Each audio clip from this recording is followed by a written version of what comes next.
I think it's only right now where we move into where the FBI get involved and start to investigate Don King. So, on July the 11th, 1980, the FBI agents we mentioned earlier, Joe Spinelli and John Pritchard, led an investigation into professional boxing as an industry.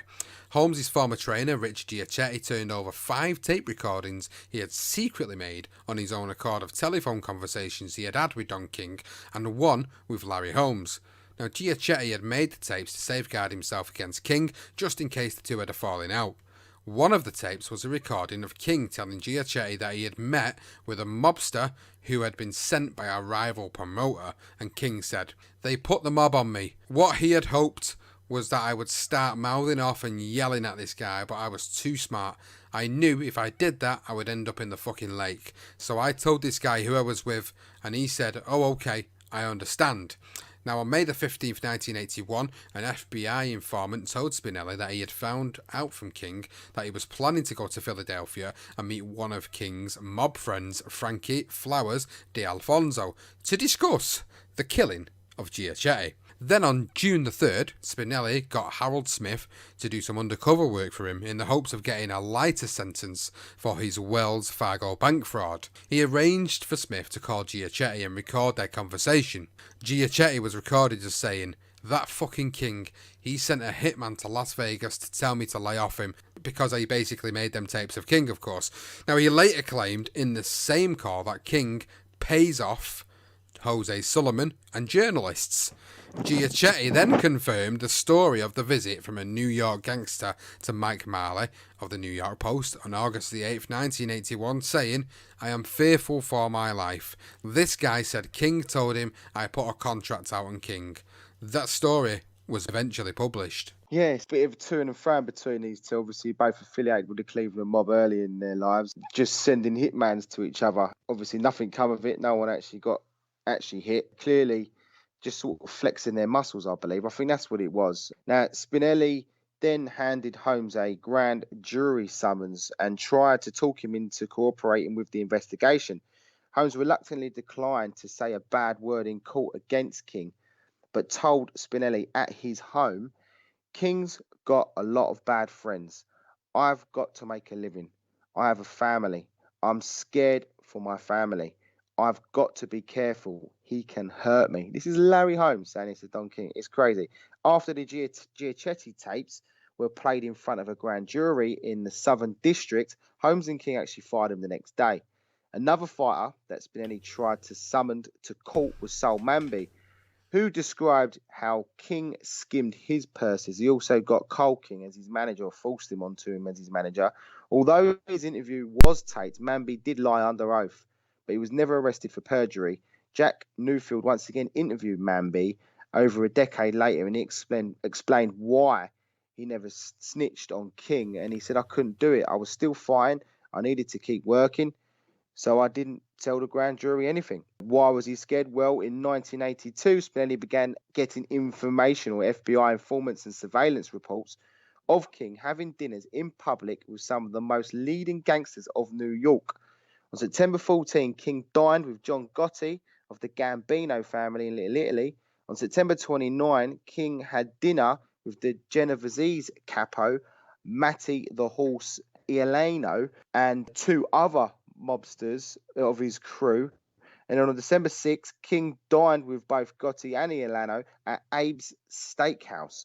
And an informant actually reported the meeting, saying Gotti and fight promoter Don King was engaged in a heated discussion, and it appears to the source that King was in serious trouble with Gotti.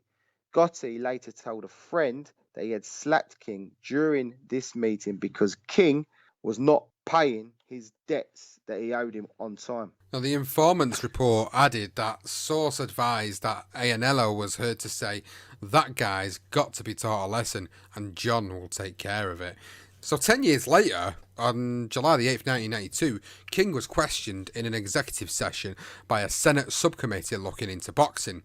Dan Rinzel, chief counsel, asked King under oath if he had ever met John Gotti, and King invoked the Fifth Amendment, saying, "I respectfully decline to answer the question on the basis of the protection offered under the Constitution." On June the 9th, 1982, Muhammad Ali finally sued Don King in the Northern District Court of Illinois. The suit asked for statutory interest and reasonable attorney's fees, in addition to the $1 million King never paid Ali.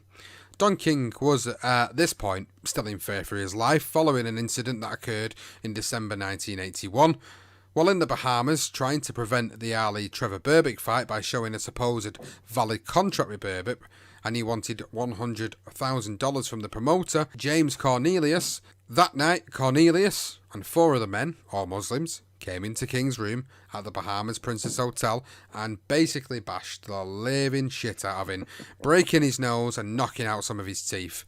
As soon as he got back to New York, King called up Joe Spinelli and announced that he wanted to file a complaint about the assault. He also reported a death threat on his life from another Muslim, but a Muslim minister in Philadelphia, and a mutual friend of Ali, Jeremiah Shabazz, intervened to help King. Shabazz recalled, "I saved his life. He relied on me that day more than he did on the government people." So I think the Muslim community and obviously Berbick's crew getting a raving up with King here. When basically this is probably the worst part of this whole Muhammad Ali encounter and everything about King and Ali. And King then basically used Shabazz in the summer of 1982. And he told him to get Ali to sign a contract he had drafted before handing over $50,000 in cash. So Shabazz arrived in Los Angeles and he hired a solicitor for $100 and took her with him to see Ali, who was at this time in the UCLA Medical Center receiving treatment for his deteriorating health. The solicitor read Ali the letter and asked if he understood what he was signing, as she and Shabazz sat at his bedside. Ali mumbled yes and signed the piece of paper. The contract said, "I acknowledge receipt by me and Muhammad Ali Enterprises Incorporated of $7 million as full and complete consideration of Don King Productions Incorporated, and Don King's obligation to me under the Belt Agreement dated on the 25th of June 1980, and hereby release Don King and Don King Productions Incorporated from any or all monies due to me for which I may have been entitled to under that Belt Agreement."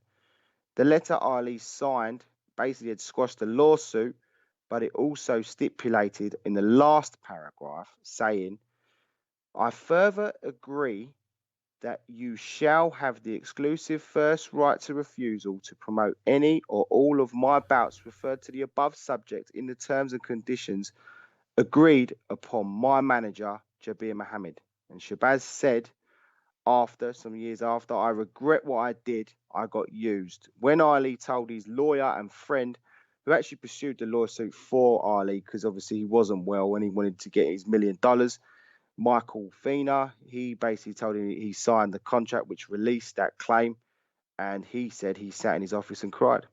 He was just it's just an absolutely one of the worst things, I think. Don King's dad has murdered himself. I think this is one of the worst things in this whole thing. I think as a side note as well, amongst all this, King began a public campaign to get an official pardon in Ohio for his first-degree manslaughter conviction. King managed to get several respected citizens to vouch for his pardon, including Coretta Scott King, the Reverend Jesse Jackson, and even the Cleveland police officer William Hanton. Now, Ohio Governor James Rhode, who had received several campaign donations from King, granted King his pardon during his last week in office on January the 4th, 1983. Now, the pardon restored all of King's citizenship rights and prevented his conviction from being held against him in any future legal proceedings. So again, he's just basically bribing people to get what he needs, and it's just evident throughout the whole course of the episode so far that is just the way Don King has always operated. Now we do move into another interesting part of the Don King story, the sting operation. Now the FBI agent Spinelli was granted a considerable amount of money to create a sting operation, codename Crown Royal, that included a fake promoter with a large amount of wealth from drug trafficking. The undercover policeman Victor Quintana, and he pursued a mob associate, Franzese, to arrange a meet with Don King so they could co-promote with King taking a cut. Now everything was recorded, and it was proof that Don had intentionally done business with a well-known gangster. Incriminating stuff, but the Bureau actually pulled the plug on the operation because they could not be seen to participate in a boxing promotion for a real match following the death of Duke Kong Kim. The South Korean had died from injuries he sustained in the ring against Ray Mancini live on telly. Now, it would have looked bad if anything was to happen to a fighter on a card promoted by the FBI, so they basically got scared off, and King ends up getting off the hook because of that.